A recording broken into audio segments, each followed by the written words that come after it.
Buenas tardes. Voy a saltarme, para empezar, del tema que nos trae aquí. El 15 de junio del año pasado se lanzó un llamamiento desde Sabadell: convocar a una resistencia, a que la inmensa mayoría de los ciudadanos fuesen trenzando su unidad para responder a la situación económica, social, política, ética e ideológica en la que estábamos y para ir construyendo una alternativa. Aquel mensaje tuvo de inmediato el apoyo del colectivo Prometeo y de otros compañeros. Ha sido un año y poco más extremadamente difícil, porque no teníamos ninguna infraestructura, no teníamos absolutamente nada, más que la convicción de que la tarea era necesaria. A mis ojos, pasado un año y pocos días más, os tengo que confesar que tras la intervención de Juan, habida cuenta lo que aquí he desarrollado, que me siento altamente emocionado. Me siento transido de emoción, pero también de esperanza. En cierta medida es como una especie de pequeña gratificación, no personal, sino colectiva, de la lucha que se ha venido manteniendo y, lo que es más importante, de la que pensamos mantener. Actos como este hacen que ya a alguien que ya tiene ciertos años como yo, nos sintamos que todavía la brisa da en nuestros rostros cuando vamos a seguir en el combate, aunque sea en otros puestos, porque es posible que podamos transformar esto, por difícil que sea. A todos vosotros un abrazo muy grande y gracias.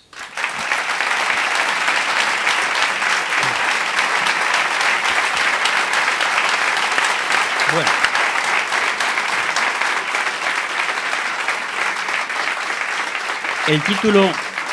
El título de mi intervención es una apretada síntesis de 3 conferencias.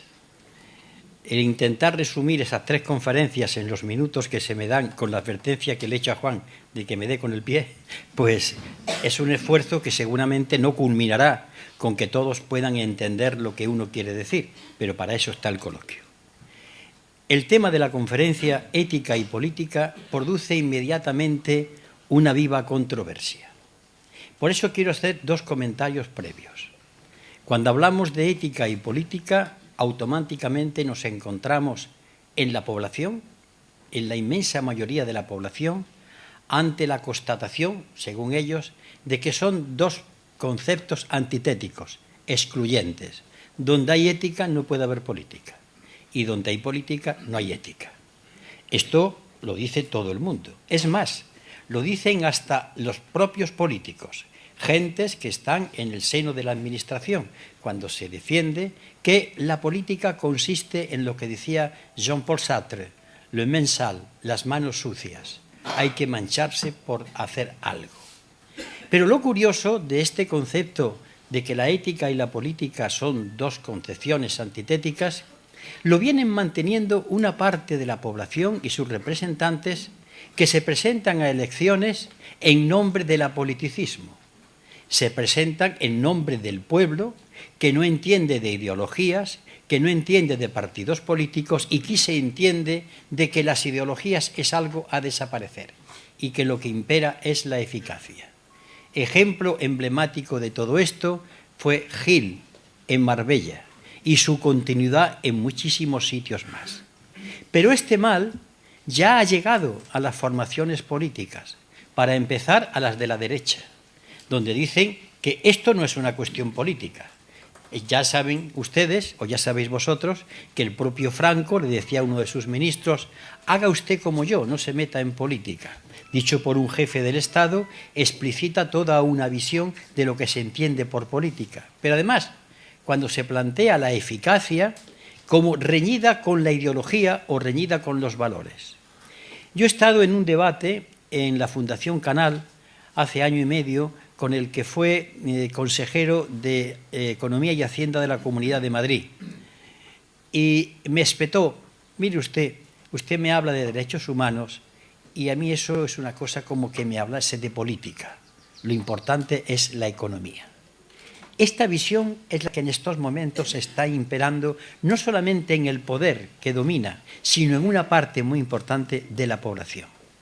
Pero la segunda consideración de esta visión de la ética y la política viene de la concepción de la ética como una cuestión puramente personal. Es decir, el individuo que se siente ético se desembaraza del entorno, se aísla y practica la ética dentro de algunos códigos de tipo religioso, de tipo moral, de tipo altruista, filantrópico incluso, pero desconectado de la sociedad. Por tanto, son ejercicios dentro de una torre de marfil y que hacen de la ética algo que no tiene nada que ver con el entorno social ni con los problemas que en este momento acuden.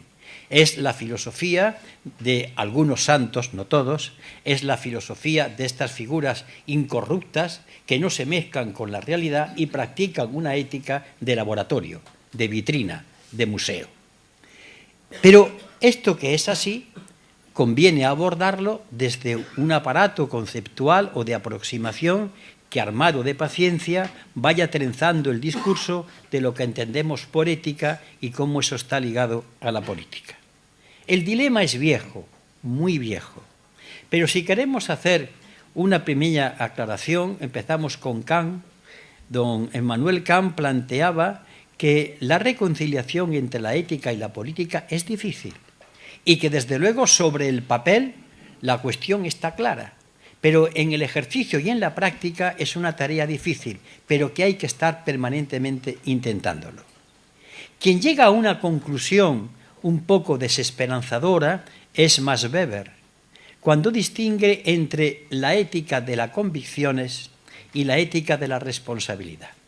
Llama ética de las convicciones a los valores que todos esgrimimos: la honestidad, la honradez, la moralidad, la austeridad, no en el sentido de Rajoy, que ese es otro concepto, la ecuanimidad. Y la ética de la responsabilidad es la del gobernante. Entonces a la primera le llama la ética de los santos, santos religiosos o santos laicos, que mueren en nombre de principios aislados, pero que en el momento en que se deciden a dar un paso a la ética de la responsabilidad, tienen que renunciar a eso que antes dije con Jean Paul Sartre, le main sale, las manos sucias. Tienen que renunciar a la virginidad de la no contaminación. Bien, esto sin embargo, que se nos plantea permanentemente, no hay más que una manera de poderlo abordar, desde un cierto instrumental y desde armarnos de valor, cómo podemos situar el problema y cómo podemos resolverlo. Yo quiero plantear aquí cómo yo lo quiero abordar y cómo yo, por lo menos, lo he intentado resolver. A lo largo de la historia, uno se encuentra, desde el Código de Hammurabi y desde el Libro de los Muertos y desde los pensadores españoles de Fray Bartolomé de las Casas y otros más, y el Padre Mariana, etcétera, etcétera, que siempre ha habido una tensión, unas ganas de poder codificar la conducta humana para evitar que la naturaleza del ser humano se enfrente con el propio ser humano. De ahí surgen las leyes, el Código de las 12 Tablas, los distintos códigos, la doctrina religiosa, los 10 mandamientos. Hay una lucha permanente por intentar fijar lo que el ser humano tiene que hacer y prohibirle lo que no debe hacer. En unos casos referida a una divinidad que dicta las normas para que la humanidad, producto de su creación, vaya por el camino correcto, y la que no es sancionada y condenada al infierno o al averno que cada religión plantee. Pero el caso es que esto es cierto hasta que en el año 1969, estoy hablando de mi experiencia personal, yo estudiaba Historia Moderna y Contemporánea en la Universidad de Barcelona. Allí nos obligaban a leer cosas que no se leían en el resto de España. En entonces la Universidad de Barcelona era una puerta abierta a Europa. Cuando digo Europa no quiero decir la Unión Europea. Hablo de la Ilustración, hablo de la enciclopedia, hablo de la modernidad en el concepto exacto del término. El autor era Jacques Monod, que fue Premio Nobel de Medicina, y que en un libro que se llama El azar y la necesidad plantea una cuestión interesante. Basándose en los estudios de la genética y del ADN recientemente puestos en circulación por gente como Severo Ochoa y otros, viene a decir lo siguiente: el que haya seres humanos en el planeta Tierra es hijo de la más tremenda de las casualidades, del azar. Se han tenido que dar una serie de condiciones para que la vida surja y hayamos llegado a este momento de la naturaleza cuajada en el ser humano. El caso es que por ahora todavía no se ha encontrado y se está intentando la búsqueda de que haya otros seres inteligentes en todo el cosmos. Por ahora no aparece. En consecuencia, la afirmación de Monod de que somos hijos del azar parece por ahora que tiene una cierta confirmación. La idea no era nueva. Ya en 1927 Martin Heidegger había dicho que éramos hijos del azar. Y una frase terrible: estamos solos en el universo, nadie es testigo de nuestros crímenes. Aquello que era desolador porque anulaba toda esperanza o toda capacidad de remontar la situación, lo intenta a su manera corregir Monod cuando plantea y parte de la siguiente premisa. Bueno, hemos llegado aquí. Nos encontramos que el azar ha dado origen a la vida humana y que ésta, a través de distintos desarrollos y distintas mutaciones, ha generado al actual ser humano, en el cual se da una contradicción fundamental. Por una parte está la animalidad, las pulsiones necesarias para enfrentarse a otros y quitarle las cosas, marcar su dominio, como hacen los animales, es decir, la agresividad propia de esa naturaleza que tiene que luchar por mantenerse. Pero ha surgido el germen de algo totalmente nuevo, la inteligencia. Es el momento en que el cosmos, la naturaleza, se piensa a través de la rudimentaria, primero, inteligencia del ser humano. Surge la conciencia. Y entonces surge una ambivalencia. Por una parte, la animalidad y por otra parte, el deseo de corregir las pulsiones que son peligrosas para el colectivo de esa animalidad. El deseo de fijar normas, el deseo de fijar ámbitos de reglas que permitan que la conducta humana no se guíe solamente por los instintos animales. Eso, a través de la historia, culmina en Monod por aquel tiempo en lo siguiente: ¿cómo enfrentarnos a esta situación? Y él dice lo siguiente: miren ustedes, solamente es posible, sin renunciar a nuestra condición de animalidad, buscar dentro de la naturaleza de la inteligencia y de los deseos algo a través de un instrumento que llamamos ética del conocimiento, la búsqueda de la superación de estos problemas. La ética del conocimiento, para Jacques Monod, no es ni más ni menos que una guía, una norma de conducta que nos debe servir para que esta excepción en el universo pueda poner en marcha todas sus potencialidades y desarrollar la raza humana con todas las posibilidades que lleva implícitas. Es decir, es una ocasión de oro. Ya que estamos aquí por azar, esto que tenemos aquí, el desarrollo de la vida y de la vida inteligente, ¿cómo podemos aprovecharlo para superar estas negatividades que nos da el desarrollo de la vida? A eso él le llama ética del conocimiento. ¿Y qué significa? Que el desarrollo de la inteligencia, que el análisis, que la voluntad de usar los instrumentos que nos da la ciencia y las conquistas de la ciencia deben ponerse al servicio del desarrollo humano. Pero para que esto sea posible, él está hablando, no lo olvidemos, en 1969, toda la técnica humana, todas las posibilidades de desarrollo tienen que ponerse al servicio de que la raza humana por lo menos coma todos los días, tenga una ropa que ponerse y tenga un techo, para que sea posible que la creatividad no siga dependiendo de las urgencias de cada día, como cualquier animal que tiene que cazar para poder comer. La pone en marcha y utiliza una expresión y unos conceptos de Marx. Marx hablaba del reino de la libertad y del reino de la necesidad, y Monod habla del reino y las tinieblas. Dice, el reino es que la humanidad acepte superar esta situación, no renunciar a su condición de naturaleza humana, pero poner en marcha los valores que hagan posible estadios superiores de desarrollo de este fenómeno especial llamado vida. Y a eso le llama el reino de la libertad. Si no, estamos en lo que se llama las tinieblas. Por eso su final es: tenemos que escoger entre el reino o las tinieblas. Bien, confieso que a mí esto me impresionó porque reproducía, a mi modo de entender, toda la tensión que había habido en el desarrollo de la filosofía, de la historia, y me explicaba, además de lo que ya había aprendido en Carlos Marx, el origen de las tensiones económicas, sociales, que en estos momentos estábamos viendo y estábamos estudiando. El caso es que este desarrollo nos llevaba a buscar un sostén, un fundamento de la apuesta. ¿Y dónde podemos encontrar un fundamento de esta apuesta una vez que nosotros la hemos aceptado? En contestar a esta hipótesis, a esta pregunta, había habido respuestas que se habían dado antes de que la pregunta se formulase. Yo le llamo los ismos. El que os habla pertenece a un ismo. Yo soy comunista y estoy en el Partido Comunista de España. Pero por eso mismo no debe nubilarme esta pertenencia a observar que es una respuesta. Es una respuesta que se da desde una visión que intenta ser totalizadora en cuanto a la comprensión, no en el sentido político, de una explicación de lo que está ocurriendo. Pero son ismos. Podemos encontrar algo que sea común a la humanidad, que tenga un consenso universal. No podemos ir a las religiones, porque las religiones, con sus códigos, nos han dado un ejemplo de guerras tremendas, de matanzas infames, de desarrollos de perversión y de machacamiento de poblaciones, por no hablar de otro tipo de ideologías. ¿Dónde podemos encontrar ahora, en pleno siglo XXI, un código común, una serie de valores que permitan desarrollar este sentido de la ética? Bien, entonces yo encontré uno.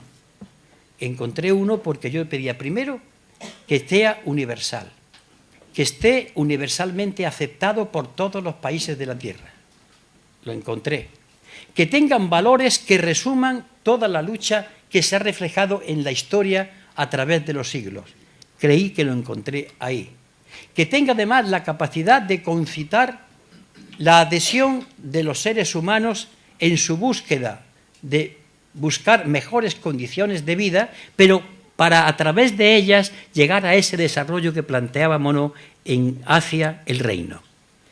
Y me encontré con algo que es obvio, que todos los días hablamos de ello, pero que no reparamos. Esas condiciones se dan en la solemne Declaración de Derechos Humanos de las Naciones Unidas de 1948. Son 30 artículos, con un preámbulo que yo estos días lo estoy repitiendo mucho en su tercer considerando, que dice: cuando los gobiernos no cumplen los derechos que están obligados a desarrollar, permiten que el ciudadano tenga la incitación a la rebelión. El derecho a la rebelión está reconocido por figuras como Abraham Lincoln o el padre Mariana u otros pensadores, el propio Santo Tomás de Aquino, pero además un documento, repito, que estos días estamos usando bastante. Esos derechos humanos, que muchas veces están vistos por parte de la izquierda como una conquista menor, cuando los leemos detenidamente y empezamos a relatarlos, llegamos al artículo 21 y es un lugar común para todo el mundo: el derecho a la libertad, el derecho de expresión, la creación de partidos políticos, la creación de sindicatos. En eso hay un discurso generalmente aceptado, con más o menos cinismo, pero se acepta. Pero cuando se comienza a partir del artículo 22, todos tienen derecho al trabajo, a horas extraordinarias, qué ironía, pagadas, a el salario igual para la mujer cuando haga el mismo trabajo, el derecho a la educación, el derecho a la vivienda. Y cuando llegamos al artículo 28, que es estremecedor, cuando dice: toda persona tiene derecho a que los contenidos de esta carta se apliquen en cualquier parte del mundo, está diciendo y hablando de la jurisdicción universal. Es decir, que yo, ciudadano del Reino de España, puedo opinar e intervenir con mi opinión en lo que ocurra en Estados Unidos, lo que ocurra en Rusia, lo que ocurra en Tanzania o lo que ocurra en Islandia. Este principio da origen a la justicia universal, que se salta las fronteras y que lo hemos visto en los conflictos que se han desarrollado cuando el juez Garzón comenzó a incoar el sumario que ustedes conocen. el principio de jurisdicción universal. Pues bien, esta solemne Declaración de Derechos Humanos desde la izquierda no se ha agotado en toda su potencialidad. Al contrario, se ha considerado de orden inferior, a veces porque no hablaba del istmo al que querían llegar, olvidando que este es un paso previo, algo que además tiene las características de que no hay ningún gobierno que diga que no los va a cumplir. Lo firmaron. Es verdad que los poderes económicos y los que crean opinión dicen siempre, jactándose de su saber, pero eso es una solemne declaración. Las declaraciones no obligan a nada. Bueno, debemos continuar, porque el 14 de diciembre de 1966, casi todos los estados de la Tierra, menos 2 o 3, firmaron 3 pactos: el Pacto de Derechos Económicos, el Pacto de Derechos Políticos y el Pacto del Protocolo Vinculante, por el cual sus gobiernos se comprometían a aplicar. Incluso amplían su potencialidad. En estos pactos se llega a hablar del derecho de autodeterminación, mejor dicho, del derecho de libre determinación de los pueblos. Estos 3 pactos, firmados por el Reino de España y que entran en vigor el 27 de julio de 1977, compromete a los gobiernos. Es más, cuando se escribe y se aprueba la Constitución española, su artículo 10 dice: los españoles tienen los derechos fundamentales que están contenidos en este documento, la Constitución, pero deben interpretarse a la luz de las normas de las Naciones Unidas. Es decir, la legislación de las Naciones Unidas, que es la solemne Declaración de Derechos Humanos, más todas las demás declaraciones en torno a la libertad y a la situación socioeconómica, son de obligado cumplimiento simplemente con levantar la Constitución española. Me diréis, no se cumple, de acuerdo, pero tenemos de parte la legalidad universal. Y no es baladí esta cuestión cuando vamos a la lucha. No es lo mismo ir contra la legalidad que luchar a favor de la legalidad. Hay un componente subjetivo que nos da fuerza. Pues bien, ahí nos encontramos un referente para empezar a hablar de qué entendemos por ética. Es la superación de una condición, porque claro, ¿cómo podemos hablar de democracia o de ética en una favela de Brasil? ¿Cómo podemos hablar de ética y de democracia en determinadas situaciones que se dan en nuestro país cuando la gente tiene problemas para vivir? ¿Cómo podemos hablar de eso? Por tanto, garantizar los derechos elementales significa que esa maravilla que tenemos aquí, libre de las cadenas de luchar todos los días por supervivir, sea capaz de crear belleza, de crear inteligencia, de crear cultura, de crear situaciones de hermanamiento con los demás. También es cierto que puede crear desviaciones peligrosas como son los horrores que ha creado, pero es el riesgo. Por eso, para mí, la ética comienza con la aplicación de este documento y todas las posibilidades que este documento desarrolla. Es cierto que cuando se hace la Declaración de Derechos Humanos, en 1948, no habían aparecido todavía los problemas que después han ido, o que ya venían asolando al planeta Tierra, pero no se habían declarado. En 1972, a requerimiento del Club de Roma, la profesora Donella Mido habla de lo que está ocurriendo en el planeta Tierra y viene a decir que nos lo estamos cargando. Es en el año 2000 cuando un documento que tiene entre muchos redactores a Leonardo Boff, el teólogo, a Mikhail Gorbachev o al profesor Mayor Zaragoza, escriben y hacen un monumento que habría que leerlo con detenimiento. Es la Carta de la Tierra. Incorpora los derechos llamados de la tercera generación. La primera generación, históricamente hablando, son los derechos políticos, la segunda son los derechos sociales, con las 3 internacionales primeras, y después los derechos medioambientales que no aparecen en la Carta, pero completan el círculo de los 3 importantes derechos que para mí constituyen un referente para levantar el ejercicio de una ética. ¿Por qué? Porque hace una referencia a valores que son sociales y conecta perfectamente con la teología de la liberación, que es de los primeros movimientos que habla de que la ética y la moral no son situaciones para vivir personalmente, sino que uno, desde su punto de vista, se salva o se condena colectivamente. No es ninguna casualidad que el profesor Fernández Buey, cuando habla de la política, dice la política es la ética del colectivo. y desarrolla entonces una visión profunda, porque plantea que la ética está ligada a la sociedad, a sus problemas, a la solución de los mismos y a la voluntad de sus minorías o mayorías de ir camino de eso que Monod plantea como el reino. Pero me queda por hablar esto que tiene que ver con la política.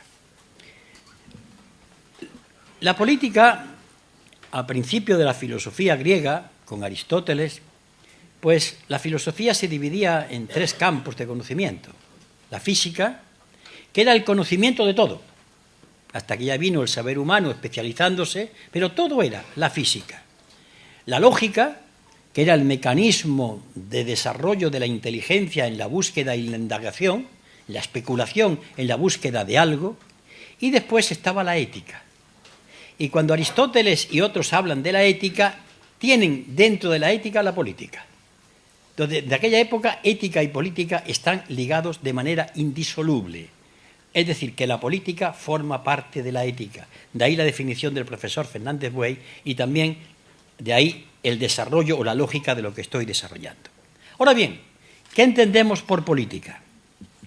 Yo he acuñado una definición que voy a explicar a continuación porque permite quizás explicar a la luz de lo que estamos intentando hacer en Frente Cívico.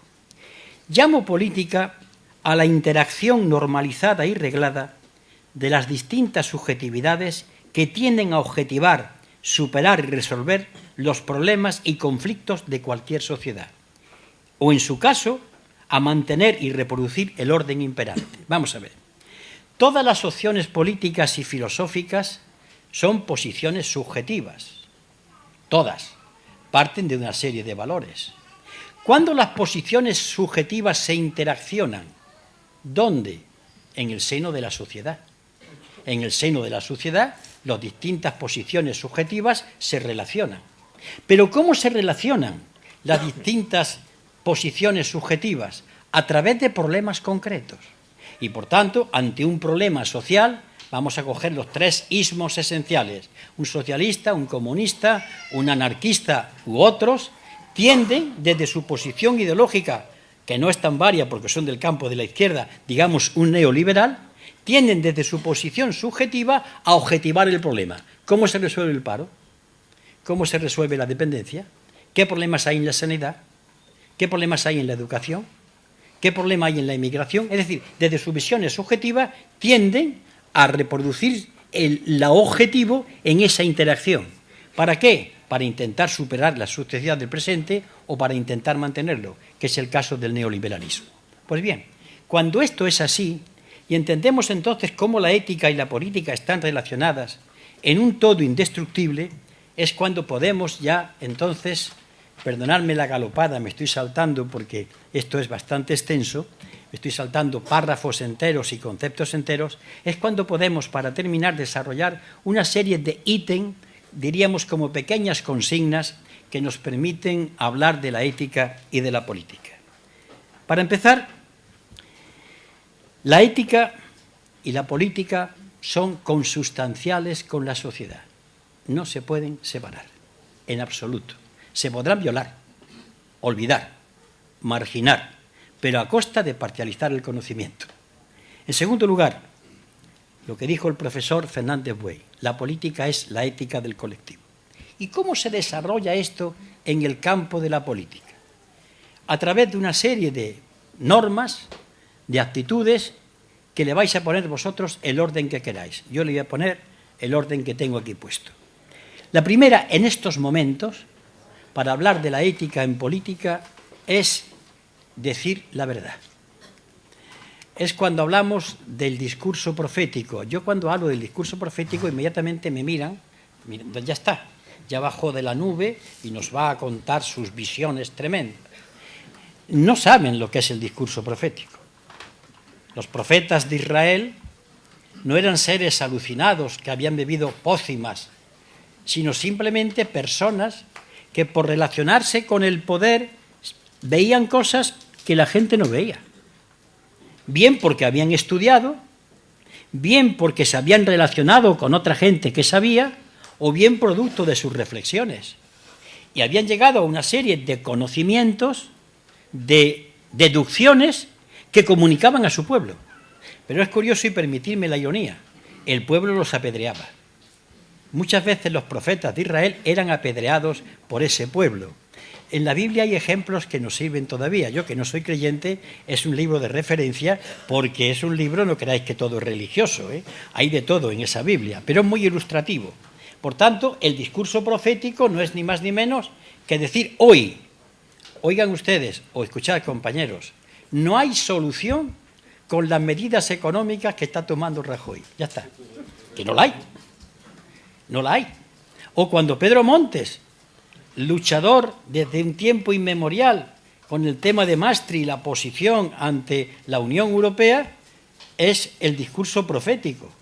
Porque Pedro Montes se cae de un guindo, o qué iba a decir yo, Juan Francisco Martín Seco, los demás, no, han estudiado.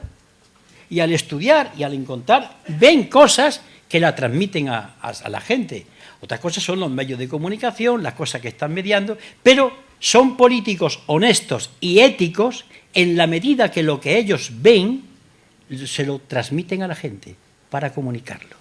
Esta es una primera acción fundamentada en la ética, decir la verdad, aun a riesgo de ser apedreado por el pueblo de Israel, en este caso, o las aplicaciones del pueblo de Israel que en cada momento. La segunda cuestión de la ética aplicada a la política es el ejemplo. No valen discursos si el político no ejerce el supremo magisterio del ejemplo, con su vida. En este sentido, el político no tiene vida privada, tiene vida íntima, sabéis a lo que me refiero, pero vida privada no tiene. Todo el mundo sabe saber de qué vive. ¿Qué valores hay en su familia del momento? ¿Qué tal es como padre, como marido, o como esposa, o mujer, o compañera? ¿Cómo se relaciona en el trabajo? ¿Qué valores desarrolla? El ejemplo es fundamental. Y hoy una de las cosas que han degradado la política no es que no hay ejemplo, sino el mal ejemplo, que todavía es peor. El bochornoso ejemplo, que además oscurece el ejemplo de muchas personas que están ejerciendo honestamente la actividad política. Pero hay algo más grave todavía. Cuando el mal ejemplo, pese a la crítica que se hace, se ha instalado ya en el conjunto de valores coartadas que anidan en el seno de la sociedad. Sobre todo de la nuestra, de la que ha tenido 500 años de contrarreforma, de la que ha vivido siempre de la picaresca. Este es el país de los pícaros, ahí está esa literatura. De los años de dictaduras militares con breves espacios de libertad, de imposiciones de los poderes oscurantistas, entre ellos el primero, la Iglesia Católica, Apostólica y Romana. Desde una herencia de que no pensar es bueno. Desterremos, Señor, la funesta manía de pensar, dicen los catedráticos de la Universidad de Cervera. Yo siempre he dicho, si esto lo dicen los catedráticos, ¿qué dirían los porteros o los bedeles? Cuando los catedráticos dicen, lejos de nosotros la funesta manía de pensar. Pero este es el precipitado histórico que tenemos. Por tanto, en consecuencia, el mejor ejercicio de la actividad política es el ejemplo, el mejor ejercicio de la ética. En tercer lugar, tener algo claro. Yo sé que esto es muy difícil y que a veces hay contradicciones, pero vamos a hacer una primera aproximación. La relación entre fines y medios. No puede llegarse a determinados fines con medios que son antitéticos. Pongamos un ejemplo. Mirad, compañeras y compañeros, no es posible hoy llegar al socialismo, pero vamos a hacer unas medidas que, aunque no son socialistas, nos van a permitir en un momento llegar al socialismo. Es decir, ¿queremos llegar a una sociedad justa? Sí, pero hay que pasar el trago de una sociedad injusta. Nunca llegaremos, porque fines y medios se tienen que adecuar. Y yo podré hacer poco en conseguir esos fines, pero siempre tengo que conseguir algo, y por lo menos, ¿qué es lo menos que yo puedo dar cuando se presentan las contradicciones? Un autor que también ha sido un libro mío de cabecera, que es Leszek Kolakowski, planteaba una cosa curiosa. Él hablaba de la izquierda. Dice, miren ustedes, la izquierda sabe que a veces no puede luchar o no es capaz de conseguir detener el crimen y la locura, porque no puede, pero tiene que luchar. Pero en el caso de que su lucha no sirva, no puede llamarle al crimen, no puede llamar a la locura y a la sangre derramada, no puede justificarla. Vamos a trasladarlo a la época actual. El pacto en política es necesario. Todos pactamos en nuestra vida real. Pacta el marido y la mujer, el compañero o la compañera en el lugar de trabajo, los amigos. Es un pacto permanente y constante. Pero el problema del pacto es lo que se pacta, no que se pacte. Y claro, en esta cuestión no podemos olvidar que incluso la revolución dada en un momento determinado, es una transacción, un pacto entre la utopía y la realidad del momento. Busquen o buscar cualquier revolución, la que queráis.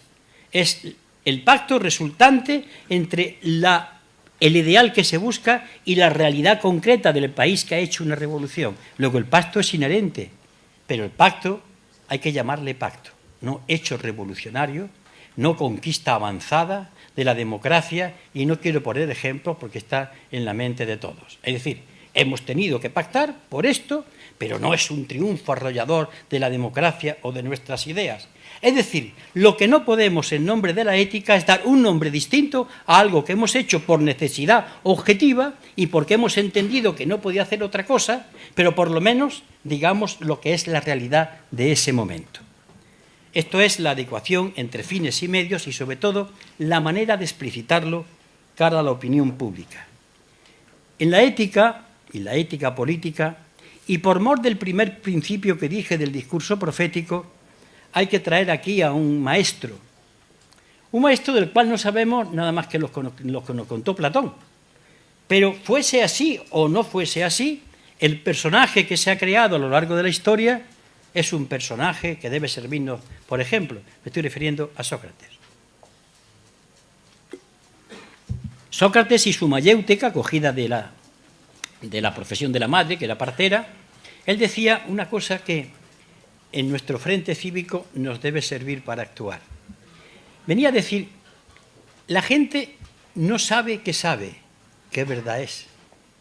La gente sabe, pero sus saberes que percibe y que en su caletre va a matizar y a tamizar, no es consciente de que sabe, porque el saber es una sistematización, es una superposición reglada a través de conexiones que le da un pensamiento o un juicio. Entonces, ¿qué hacía Sócrates? Le ayudaba a que eso que sabe pero que no sabe que sabe saliese a la luz del consciente. Nosotros en el Frente Cívico, en nombre de la ética, tenemos que conseguir que la gente sepa que sabe. Y para esto, y quiero arrimar el ascua a la sardina del Frente Cívico, hay que armarse de una paciencia infinita. Permitidme, y de unas tragaderas, no en el sentido venal ni corrupto del término, sino de aguante casi infinitas. Porque nosotros, en el seno de nuestro mundo en el que nos instalamos, con un amplio círculo de la izquierda, lo tenemos fácil. A veces tenemos discusiones que me recuerdan las discusiones de la Universidad de Salamanca, entre ellas cuántos ángeles caben en la punta de un alfiler. Discusiones tremendas. Pero somos personas concienciadas que vamos a todas las manifestaciones, con más siglas que manifestantes, todos los días en permanentes reuniones, pero tenemos que reflexionar un poco en el sentido de cuál es el objetivo. Es decir, podemos conseguir que esa mayoría silenciosa que no se incorpora a las manifestaciones, que vota una y otra vez lo mismo, que esa mayoría espesa, densa, pero que sustenta lo que hay, ¿podemos desgajar de ella una parte importante? Eso solamente se hace con el diálogo socrático. No vayáis a decirles sois unos reaccionarios, que lo son. No vayáis a decirle estáis entorpeciendo la marcha del progreso, que también. Es decir, sacarlos de esa situación, y para eso no podemos irle con el lenguaje clásico de la izquierda, porque a veces vamos con nuestras herramientas, y digo herramientas, ¿sabéis a qué me refiero? O con los símbolos por delante. Por delante tiene que ir la propuesta socrática, ir sacando e ir llevando a la conciencia de que eso existe, porque irá descubriendo a continuación el siguiente paso. Esa es la tarea nuestra en el Frente Cívico, la más difícil de todas, la más difícil de todas. Conseguir que esa mayoría, con nosotros, forme una mayoría, se constituya en contrapoder, en nombre de la ética ligada a los derechos humanos. Esa es una tarea de ejercicio de la ética, que exige mucha paciencia. Tenemos que depurar nuestro lenguaje. Nuestro lenguaje en el seno del mundo en que nos movemos es radical. Nuestro lenguaje es extremadamente duro. Vamos a dulcificarlo. Vamos a hablar como se le habla, como el profesor le habla a los alumnos. Y no estoy hablando de un plan de superioridad, sino que tenemos que aprender. Vamos a intentar llevarle lo que nosotros sabemos porque nos dedicamos a leer de cosas que nos especializamos, llevarlos a su conocimiento. Este es un punto fundamental de la ética política. Transformar en situación objetiva mayoritaria una situación de división y de no conocimiento de lo que realmente se sabe. Transformar en conocimiento real lo que no se sabe, que se sabe, y transformarlo en lo que se sabe, que se sabe. Esa es la conciencia, la toma de conciencia, lo que estamos buscando en el Frente Cívico. Después, consciente de esta actividad política, y ya que hemos entrado por el camino de ella, sin miedo a la palabra política, esto es una actividad política noble, ¿cómo podemos actuar de manera consecuente con este desarrollo? Pues ya está inventado. El último ejemplo que hemos visto de cómo esto se puede desarrollar, pues lo dio el 15M. Pero ya está inventado, por lo menos avisado. Estoy hablando de un documento del año 1968 que el Club de Roma lanza entonces a la humanidad. Y él dice, el futuro del desarrollo de la humanidad está ligado a tres ejes. El primero, visiones alternativas. Vamos a ver el cambio del mundo desde los esquemas que son distintos a los actuales. Incluso a los que pertenecen a esquemas clásicos, un comunista, un socialista, un anarquista, ver cómo desde esa posición puede incorporar visiones alternativas. Claro, ellos están hablando de lo que aparece como la política medioambiental que comienza entonces a apuntar. Eso es fundamental. Visiones alternativas. Digo yo, ¿qué tiene en contradicción nuestro Frente Cívico cualquier otra posición del campo, diríamos, de la progresividad? No me gusta la palabra progre, pero vamos, del campo de la izquierda. Yo creo que realmente hay muchas cosas que podemos tener en común. ¿Qué es lo que hace falta? Ponerla en común y crear conciencia.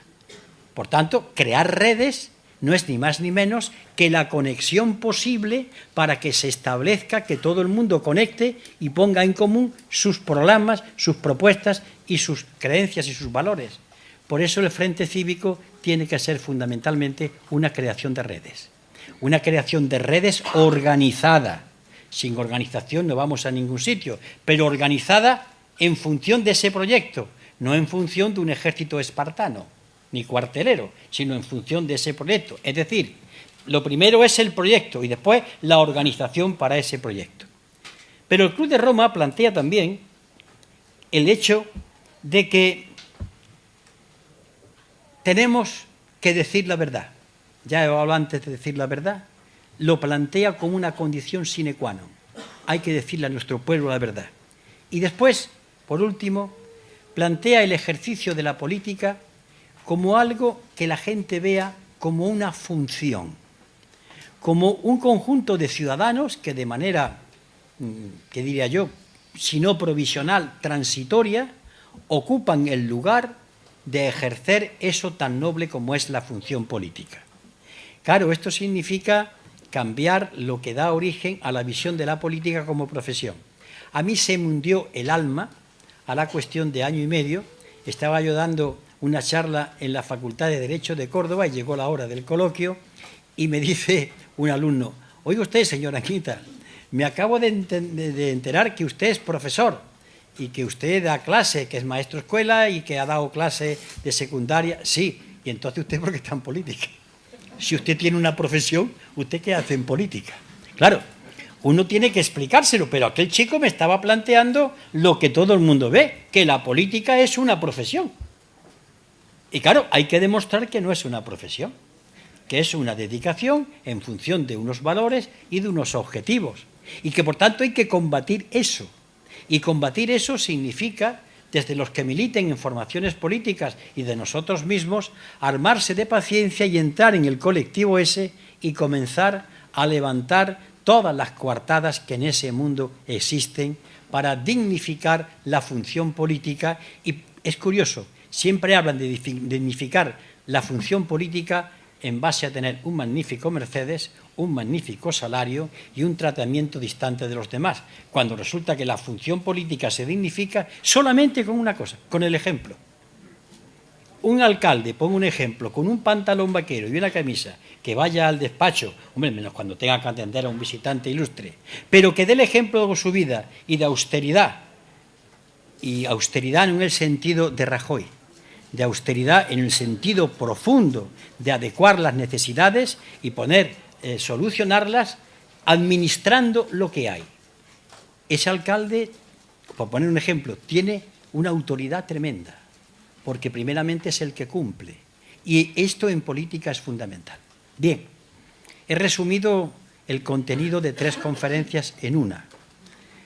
Yo sé que hay cosas que hay que explicar, porque yo no las he podido explicar, pero sí he dado en una apretada síntesis, en una especie de comprimido, todo lo que para mí hay de potencial desarrollo en el concepto de ética y política. Y ahora pues estoy a vuestra disposición. Si sé contestar, contesto, y si no, pues no contesto y me lo vais a perdonar. Vale.